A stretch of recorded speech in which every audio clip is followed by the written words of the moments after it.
সবাইকে C sharp basic part 6 এ স্বাগতম জানাচ্ছি। গত দুইটি পর্বে আমরা সি শার্পে ভেরিয়েবলের বিভিন্ন বিষয় নিয়ে আলোচনা করেছি। আজকে আমরা স্ট্রিং টাইপ ডাটার আরো কিছু ব্যবহার দেখব এবং আমরা কিভাবে কোনো স্ট্রিং এর মধ্যে বিভিন্ন ধরনের সিম্বল যেমন double quotation mark, backslash symbol ইত্যাদি কিভাবে যুক্ত করা যায় এ বিষয়গুলো দেখব। তো আসুন শুরু করা যাক। আমরা গত দিনের প্রজেক্টটি ওপেন করে নিচ্ছি প্রথমেই।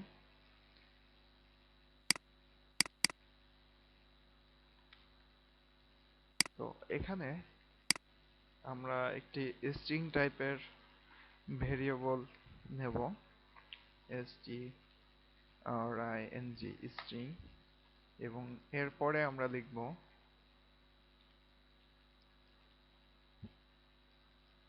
স্ট্রিং এর নাম দিব। আমি লিখলাম my name equal double quotation দিয়ে এর মধ্যে আমি আমার নাম লিখছি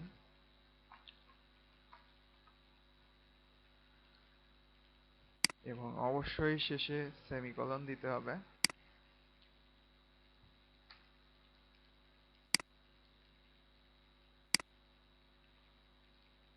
এখানে যদি আমরা মাই নেম লিখি এবং আমরা যদি এটিকে রান করি, সেক্ষেত্রে আমরা স্ট্রিংটি প্রদর্শন হতে দেখছি।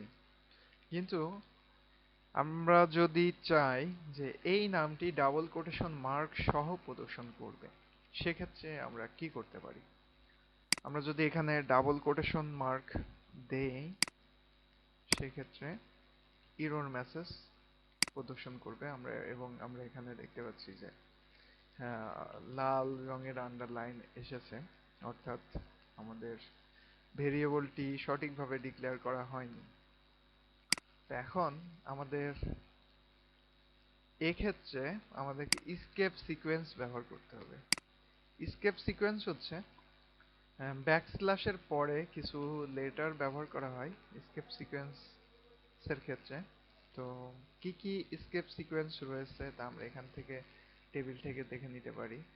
আমরা যদি সিঙ্গেল কোটেশন মার্ক অ্যাড করতে চাই, সেক্ষেত্রে আমরা ব্যাকস্ল্যাশ দিয়ে তারপরে যদি সিঙ্গেল কোটেশন দিই, সেক্ষেত্রে সিঙ্গেল কোটেশন মার্ক যুক্ত হবে।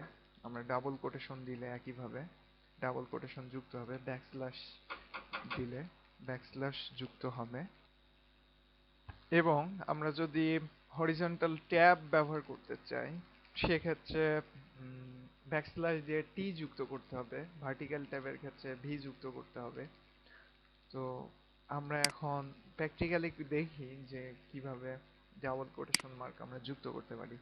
আমরা এখানে যদি একটি ব্যাকস্ল্যাশ সিম্বল যুক্ত করি এবং শেষে যদি যুক্ত করি, সেক্ষেত্রে আমরা দেখব যে আমার নামটি ডাবল কোটেশনের মধ্যে প্রদর্শিত হচ্ছে।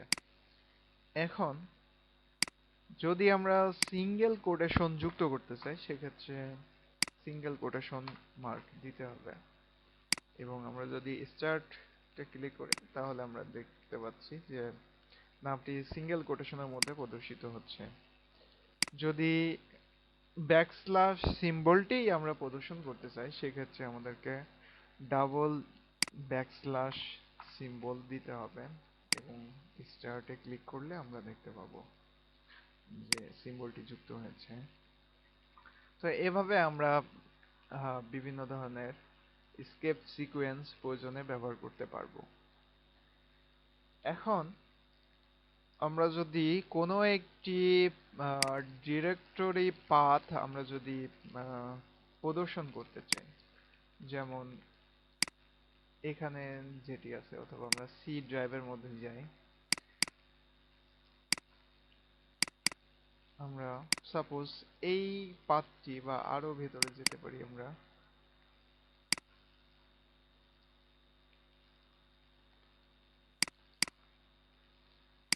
তো তো আমরা যদি এই পাথটি প্রদর্শন করতে চাই, সেক্ষেত্রে আমাদের এখানে যদি সরাসরি দিয়ে দেই, সেক্ষেত্রে কিন্তু এরর মেসেজ প্রদর্শন করবে। এক্ষেত্রে আমাদের যে কাজটি করতে হবে, প্রত্যেকটা সিঙ্গেল স্ল্যাশের পরে আরো একটি স্ল্যাশ যুক্ত করতে হবে। এখন যদি আমরা প্রদর্শন করি, সেক্ষেত্রে আমরা পাথটিকে দেখতে পাচ্ছি। কিন্তু আমরা যদি সরাসরি ভাবে পাথ কপি করে এনে এখানে পেস্ট করতে চাই এবং এভাবে যদি আমরা প্রদর্শন করতে চাই, সেক্ষেত্রে আমাদেরকে অন্য পদ্ধতি অবলম্বন করতে হবে। এক্ষেত্রে আমাদেরকে ব্যবহার করতে হবে একটি একটি সিম্বল ব্যবহার করতে হবে। এটাকে বলা হয় ভার্বাটিম স্ট্রিং লেটারালস, অর্থাৎ VERBATIM, ভার্বাটিম স্ট্রিং লেটারালস।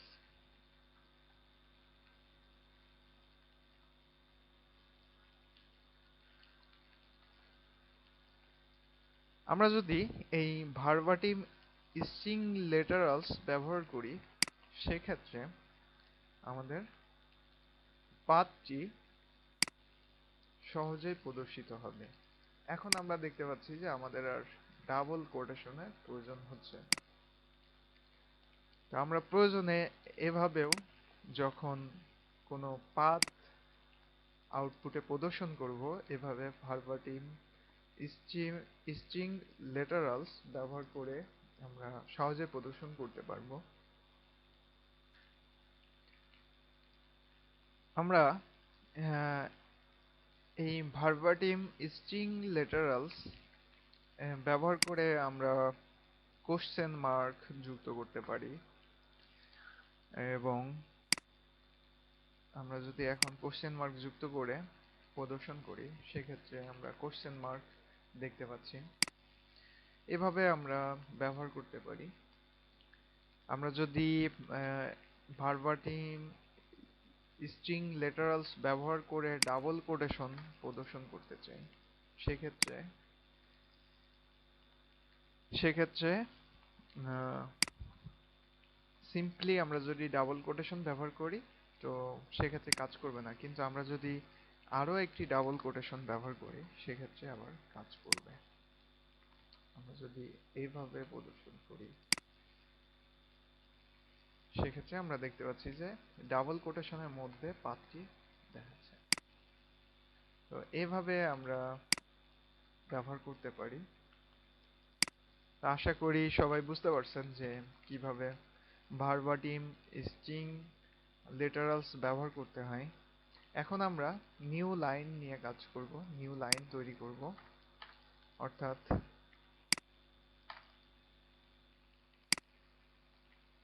আমরা কিছু একটা লিখি এর মধ্যে।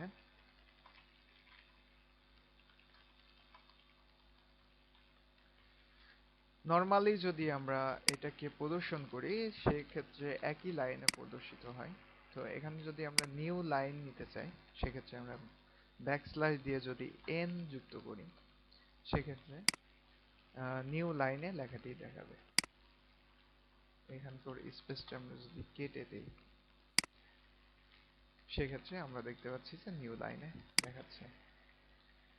আমরা যদি এখানে ট্যাব ব্যবহার করি, সেক্ষেত্রে আমরা দেখতে পাচ্ছি যে একটি ট্যাবের পরিমাণ স্পেস এখানে যুক্ত হয়েছে। এখানে যদি আমরা ভি ব্যবহার করি, সেক্ষেত্রে আমরা দেখব যে একটি সিম্বল যুক্ত হয়েছে। আমরা যদি এখানে একটি এ যুক্ত করি, সেক্ষেত্রে আমরা দেখব যে একটি সাউন্ড তৈরি হচ্ছে, অর্থাৎ একটি অ্যালার্ট সাউন্ড তৈরি হচ্ছে। তাই এভাবে আমরা বিভিন্ন ধরনের স্কেপ সিকোয়েন্স ব্যবহার করতে পারি। আশা করি সবাই বুঝতে পারছেন। এখন আমরা নতুন আরেকটি বিষয় শিখব, সেটি হচ্ছে যে আমরা প্রয়োজনে বিভিন্ন সময় কারেন্সি অর্থাৎ বিভিন্ন দেশের মুদ্রা আমরা প্রদর্শন করে থাকি। তো আমরা কারেন্সি কিভাবে স্ট্রিং এর মাধ্যমে প্রদর্শন করতে পারি এই বিষয়টি এখন দেখব। তো এই জন্য আমরা একটি এখানে একটি ভেরিয়েবল যুক্ত করে নেই, ইন্টিজার, অথবা আমরা ডেসিমেল নেই, ডেসিমাল ডেসিমাল নিয়ে আমরা এক্স নামে একটি ভেরিয়েবল নেই এবং আমরা এখানে অনেক বড় একটি ভ্যালু যুক্ত করি। আমরা চাচ্ছি যে এই ভ্যালুটিকে আমরা প্রদর্শন করব। Control Z, control C.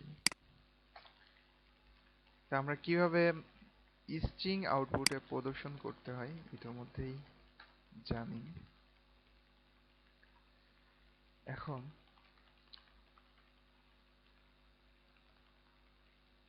আমরা চাচ্ছি এখানে লিখতে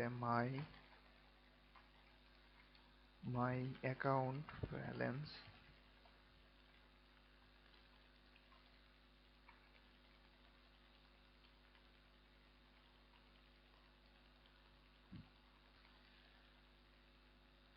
এবং আমরা ইতোপূর্বে কিভাবে কোনো ভেরিয়েবলকে প্রদর্শন করতে হয় স্ট্রিং এর মধ্যে এই বিষয়টি আমরা দেখেছিলাম। এজন্য আমরা সেকেন্ড ব্র্যাকেট ব্যবহার করেছিলাম এবং এর ভিতরে আমরা ইন্ডেক্স নাম্বার যুক্ত করে আমরা ভেরিয়েবলের নামটি যুক্ত করতাম। তো আমরা ভেরিয়েবলে দেখতে পাচ্ছি যে নিচে আন্ডারলাইন শো করতেছে। তো এখানে অবশ্যই আমাদেরকে সাফিক্স যুক্ত করতে হবে এম। তো এইভাবে আমরা যদি প্রদর্শন করি সেক্ষেত্রে আমরা দেখব যে আচ্ছা আমরা একটা নিউ লাইন নিয়ে নিই, এখানে ব্যাকস্ল্যাশ দিয়ে এন দেখি, সেক্ষেত্রে দেখাচ্ছে মাই অ্যাকাউন্ট ব্যালেন্স এত। তো এখন আমরা যদি কারেন্সি হিসাবে এই ভেরিয়েবলটিকে প্রদর্শন করতে চাই সেক্ষেত্রে আমাদের কি করতে হবে? সেক্ষেত্রে আমাদের যে কাজটি করতে হবে এখানে একটি কোলন দিতে হবে এবং সি লিখতে হবে। এখন যদি আমরা দেখি সেক্ষেত্রে আমরা দেখতে পাচ্ছি যে সামনে একটি ডলার সিম্বল যুক্ত হয়েছে এবং কারেন্সি হিসাবে ভ্যালুটি প্রদর্শিত হচ্ছে। আমরা যদি এখানে 9 একটি বাড়িয়ে দিই এবং এখন যদি দেখি সেক্ষেত্রে আমরা দেখতে পাচ্ছি যে কারেন্সি হিসাবে এটি প্রদর্শিত হচ্ছে এবং কারেন্সিতে যেমন বিভিন্ন রেঞ্জের পরে কমা প্রদর্শিত হয় সেভাবে আমাদের ব্যালেন্সটি প্রদর্শিত হচ্ছে। আশা করছি সবাই এভাবে স্ট্রিং ব্যবহার করতে পারবেন, প্রয়োজনে কারেন্সি হিসাবে স্ট্রিং প্রদর্শন করতে পারবেন। তো সবাইকে ধন্যবাদ জানিয়ে আজকের পর্বটি এখানে শেষ করছি। সবার জন্য শুভকামনা রইল।